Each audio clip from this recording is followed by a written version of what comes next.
plot shqiptarion paraqit edhe si serb, nga që e kanë njoftë edhe serbishtët. Imagjino presidentin e vendit tanë e 4 vite rresht e kanë përgju në burg. Çfarë rrezikon shteti i Kosovës me një dënim të mundshëm të këtyre protagonistëve të UÇK-s, po sigurisht që janë edhe protagonistë të shtetformimit të Kosovës?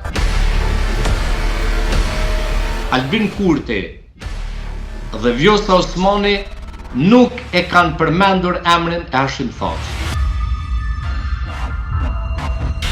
Me tharë ty, një politikan fashist Macedon më tallë me gjuhën tonë, edhe me thotë që unë e ty gjuhën shqipe ta kam dhënë dhurat. E 2 herë turpi shqiptarve, autostrada kur prej Kufirit e deri në Shkup nuk u ndërtu. O hajvanat, vlera UÇK-s mbrohet me libra, me muze, me institucione. Nuk mbrohet vlera e UÇK-s ranga danga me çaj e me raki e me çisteli.